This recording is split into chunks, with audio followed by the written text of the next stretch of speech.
Hey guys, if your grip is weak, your strength is limited. So let's do this. Start with dead hangs.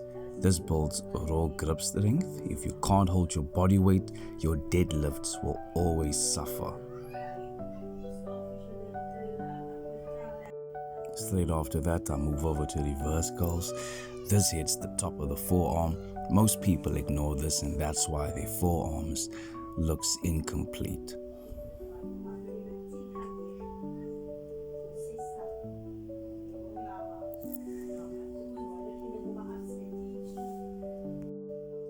Then I do slow wrist curls.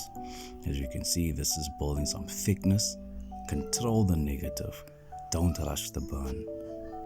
So remember, strong hands, strong lifts, no shortcuts. Stay consistent. The harvest will come.